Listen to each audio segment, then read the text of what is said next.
엄마답게 살려고 애쓰지 않고 그저 나답게 산다는 것. 한국 사회에서 그렇게 살기 위해서는 욕먹을 각오가 필요하다. 우리는 여전히 비가 왔을 때 엄마가 우산을 가져다 주는 것을 당연시하고 아이가 비를 맞고 오면 제 체감은 엄마의 몫이 되곤 한다.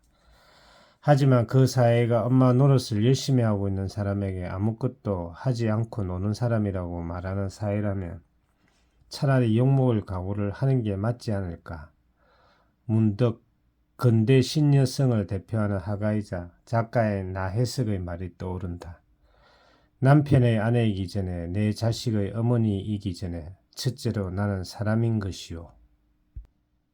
김영하 작가는 보다라는 책에서 이런 말을 남겼다. 더 오랜 시간 동안 스마트폰에 무심할수록 더 힘이 강한 사람, 더 지위가 높은 사람은 건 이제 모두가 알고 가고 있는 것이다. 이렇게 부자들이 스마트폰으로부터 멀어지는 사이 지위가 낮은 이들은 스마트폰 의존도가 더 높아지고 있다. 부자나 권력자와 달리 사회적 약자는 중요한 전화를 받지 않을 때의 타격이 더욱 크기 때문이다.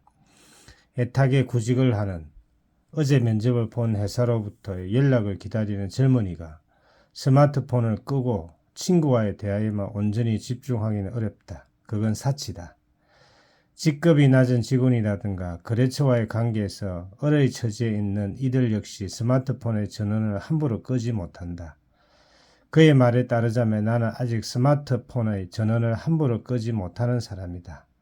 하지만 앞으로는 함부로 자책하는 일만큼은 하지 않을 것이다. 몇 년 전부터 미술 수업을 받고 있다. 첫 수업에 오랜만에 흰 도화지를 받아들자 나는 어떤 색으로 뭘 그리면 좋을지, 어떻게 해야 좋은 결과물을 낼 수 있을지부터 머릿속으로 계산하고 있었다. 그동안 내가 얼마나 평가받는 삶에 익숙해졌는지를 깨닫는 순간이었다. 한동안 멍하니 아무것도 못 그리고 있자 선생님이 다가와 말했다. 실수해도 괜찮다고. 실수하면 다른 색을 덮어도 된다고. 그래도 영 아니다 싶으면 다시 그려도 된다고. 그러자 꽉 조인 단추를 풀어버린 것처럼 마음이 편안해졌다. 그리고 흰 종이는 더 이상 실수할 가능성이 아니라 어떤 색이든 다 칠해볼 수 있는 자유로 다가왔다. 별일 아니다. 그러니 마음껏 그려보자. 틀리면 다시 그리지 뭐. 이 느낌을 기억한다면 나 자신을 혹사시키기 전에 멈출 수 있지 않을까. 그러다 보면 언젠간 나를 있는 그대로 인정하는 방법도 알게 되지 않을까. 법정 스님은 살면서 가장 두려워해야 하는 것은 늙음이나 죽음이 아니라 녹슨 삶이라고 했다. 항상 녹슬지 않도록 내 삶을 돌봐야 한다는 뜻이다. 다음은 법정 스님의 에세이 아름다운 마무리에서 내가 좋아하는 구절이다. 나이가 어리거나 많거나 간에 항상 배우고 익히면서 탐구하는 노력을 기울이지 않으면 누구나 삶에 녹이 쓴다. 않으면 누구나 삶에 녹이 쓴다. 깨어있고자 하는 사람의 삶을 종착점에 이를 때까지 자신을 묶여두지 않고 거듭거듭 새롭게 일깨워야 한다. 이런 사람은 이 다음의 생의 문전에 섰을 때도 당당할 것이다.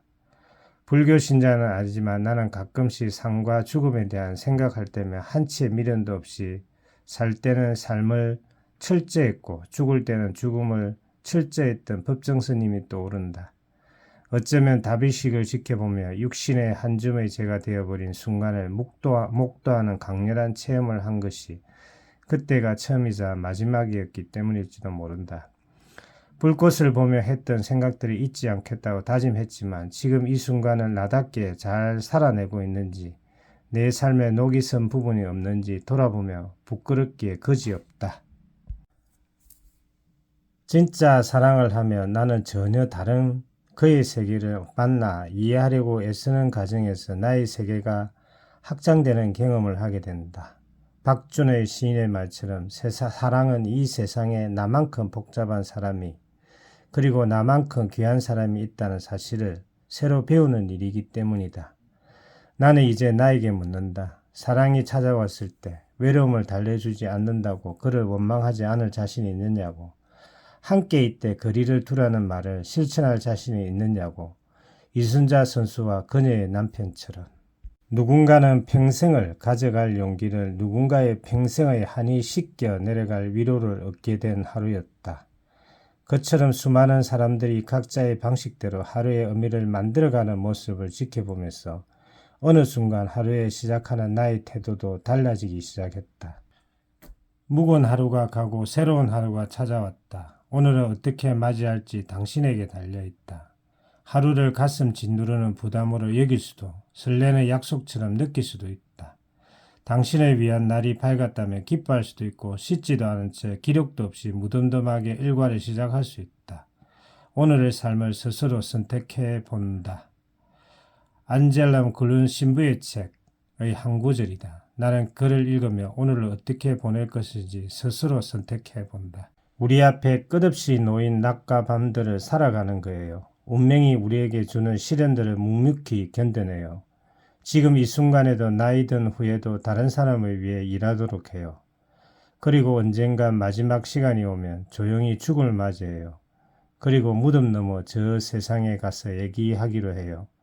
우리가 겪었던 고통을, 흘렸던 눈물을, 그리고 힘들었던 이 삶을요. 그러면 하나님께서는 우리에게 가엾게 여기실 거예요. 그러면 우리에게는 밝고 아름다운 삶이 펼쳐질 거예요. 기쁨에 넘쳐서 지금의 슬픔을 돌아볼 수 있을 거예요. 부드러운 미소를 지으며 쉴 수 있을 거예요. 저는 그렇게 믿어요. 우리는 편히 쉬게 될 거예요.